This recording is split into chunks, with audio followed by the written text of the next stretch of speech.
So it's time for another sowing and growing video, and this one is November and December. We're not going to do much sowing in November and December, so I'm going to do something slightly different in this video. I'm going to dwell a little bit on the things we've got growing in November and December, and talk a little bit about successional planning and a little bit more about the logic as to why we do certain things late. So first thing, I'll pull up my list for November, and we'll go through that and December. So let me just get that up so that you can see it too.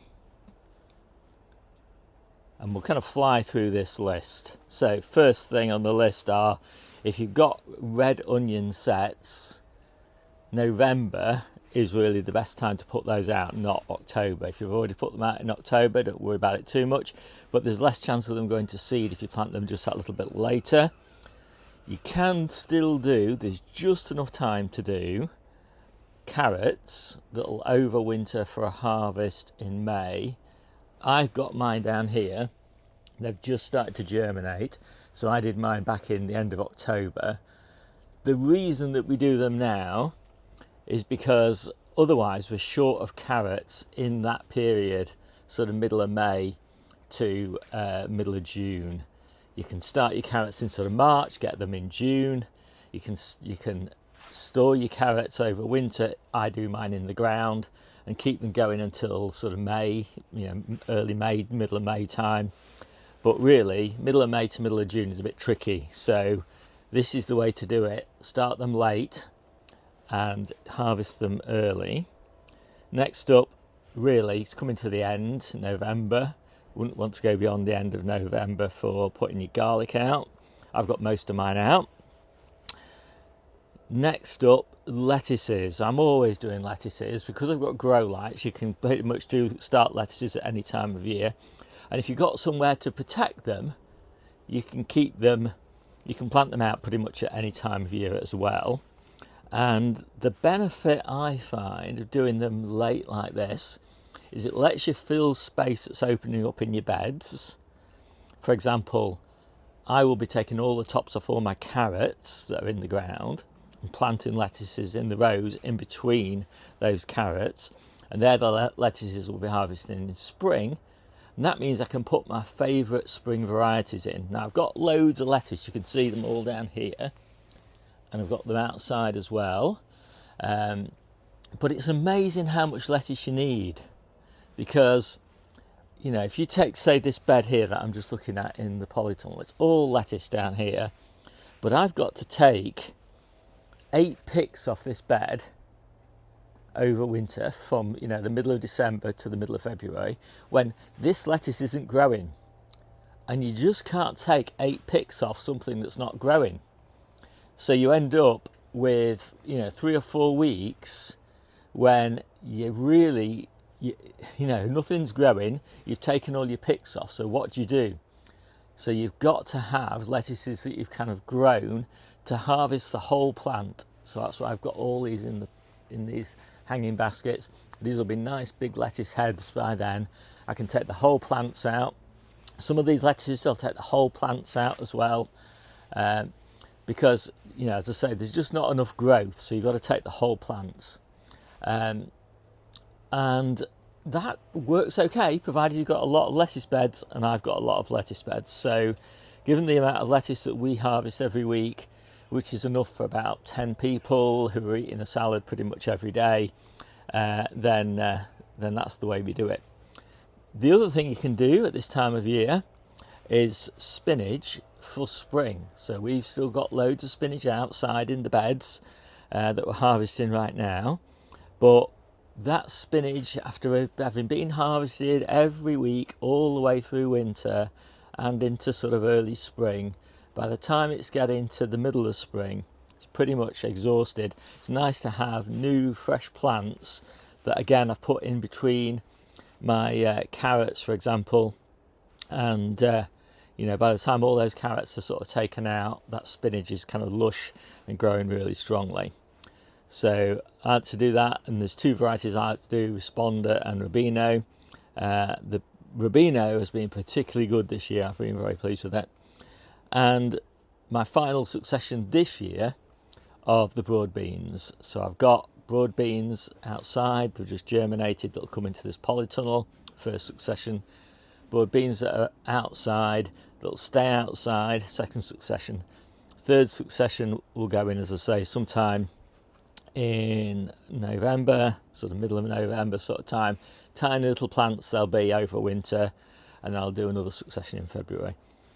So as an experiment this year, forgive my vocalization being slightly off. Actually, I've got a mouth ulcer and it's starting to annoy me as I'm talking. As an experiment this year, I am doing all sorts of different brassicas started in November to be planted out in sort of January, February time, where I'm taking lettuces out of these beds. So as I'm taking the whole heads out, I pop a little one of these brassicas, so either a kale or a little cabbage or one of my overwintered brassicas, which I'll talk about later. And because obviously those lettuces won't regrow because I've taken the whole plant, and then they'll kind of grow up with all these lettuces around them, and I'll progressively take more and more lettuces out as more and more of those brassicas grow, until there's no lettuces left. There's only brassicas, but not to worry, because of course I've done all these other lettuces that I've put outside in between my carrots and things, which will take over. So yeah, lots and lots. Basically, I just went through all my list of favourite brassicas and picked them, and we're going to experiment with doing those. Now I always do some in January, and they give us a nice harvest in sort of May time, just as all the other brassicas are going to seed. But this is seems like a great way to get like a nice flush of really tender kale leaves and cabbages in more of the sort of April, late March, April sort of time. So we'll see how that goes. And yeah, and then so just more lettuces to go in various different spots as they open up. So that's pretty much what I'm doing in November. And let's just quickly look at what I'm doing in December, because there's so little that it's hardly worth talking about. Basically, there's a few more lettuces, but the really interesting thing, I think, not really interesting, the only interesting thing is the Asian greens. Now, I've got Asian greens down here. I've got komatsuma, I've got tatsoi, I've got red pak choi, and these I find in the polytunnel will go to seed in the sort of January, February sort of time scale. So I like to have new tatsoi, red pak choi and komatsuma ready to go in sort of the middle of December, very early January sort of time, so that those plants are sort of coming on stream towards the end of February, just as these are finishing.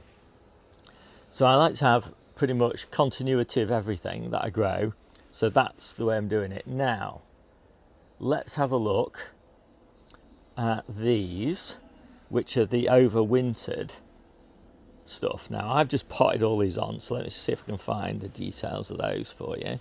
So we have got red cabbages. So let's talk about why have we got these red cabbages. Well, and what the alternative is. So you could do spring cabbages. Spring cabbages for me kind of arrive about the sort of May time scale, sort of April, May. So I can take loose leaves in April, I can take heads in May and June. But I don't like spring cabbage as much as I like red cabbage. And I find that in April I've got loads of brassicas, because I've got the colettes, which are still throwing out amazing new tender leaves.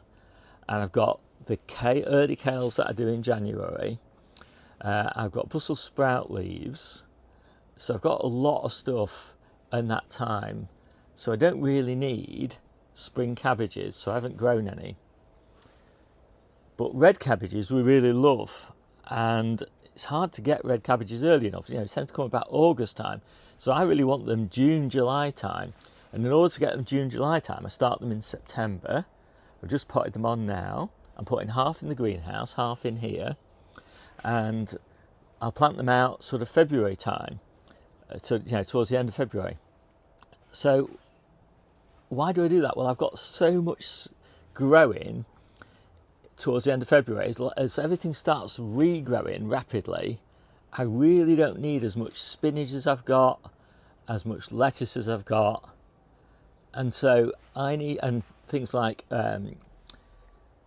Claytonia and miner's lettuce, those are sort of coming to the end. You know, by the end of February, I have all those out. So I've got quite a lot of space opening up, and I've got to fill it with something that's going to be harvested before my summer crops go in. So I've got not many options for that. Basically, the best things that work are red cabbages, which you can plant and harvest before carrots, your last succession of carrots. Cauliflowers, which you can harvest before you put your melons and courgettes and things like that in. I've got 2 different types of cauliflowers. I'll talk about all these in a minute. Salad rocket, which you can harvest before you kind of put your main crop brassicas out in sort of May. So that is kind of, calabrese again, which you can harvest before you put maybe your peppers out in late May or very early June. So that is kind of my logic. So let's just put this thing down here. And I want to just show you what these are looking like. And I'll tell you where these are going and show you where these are going. So these are the red cabbages. I think they're looking absolutely spot on. They don't always look quite as good as this, but they're looking great. These are going to be big plants come the end of February. Or, I could even put them out a little bit before the end of February. It does depend on the long-range weather forecast. So those, and I've got 12 of them in this succession, are looking spot on. As I say, I'm going to put half of them in the greenhouse, half of them in the polytunnel. Partly because I want to see what the different growing conditions are like, but partly because if we get any disease problems, we're not likely to get it in both. So these are going to go where the autumn carrots are. So the autumn carrots, I'm running a bit behind, will probably be finished by about December, the end of December. And so I'll have an empty bed for January, and then I'll probably start putting these out in February. And as I say, I will then have all of these harvested, and I could put carrots back in after those as well if I wanted to. So these are cauliflowers. There's 2 types of cauliflowers here. The first ones are Orkney, and the ones on the front row, and the ones on the back row, careful to turn that around, are graffiti. And if you look carefully, you can just see a little purpley tinge in some of those leaves, and that is because these are beautiful purple cauliflowers. Now, I've never tried, I don't think anybody's really tried, graffiti at this time of year, overwintered for a harvest in spring, but I love them so much that, it's worth a try. But I know that Orkney work great, so, I'm pretty confident in this timing. So what I'm going to do with these is, these are going to go in beds that I've currently got spinach in them, and Claytonia in them, and autumn spinach. So some have got winter spinach, some have got autumn spinach. Those beds will all progressively be harvested through February, and then these cauliflowers and calabrese will also go into those beds, and the graffiti ones I'm going to put in the polytunnel, so in these lettuce beds behind me. So then I've got these, which are the fill basket Brussels sprouts. So I've just potted these on, so they're looking a bit floppy, but I love Brussels sprout leaves. I love Brussels sprouts, and I think Brussels sprout leaves are one of the healthiest of all the brassica leaves, because they're loose leaf things are always healthier than tightly bound heads.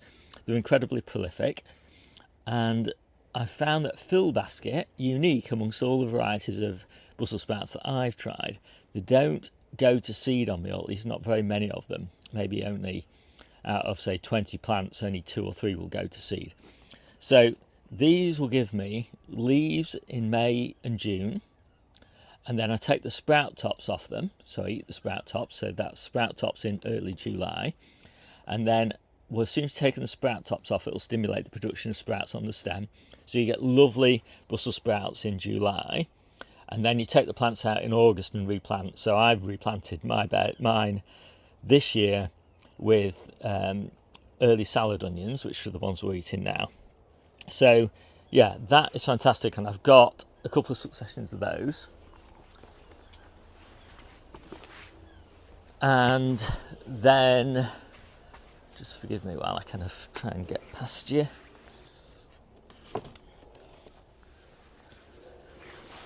I've got my next successions coming on. So these are the graffiti cauliflowers, these are the Calabrese marathon, and I've got some more cauliflowers as well that basically look pretty much the same as these. So that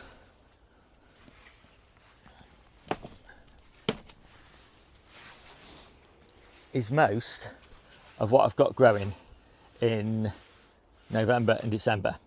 My name's Steve. This is the Seaside Kitchen Garden and Allotment channel, and I'll see you soon.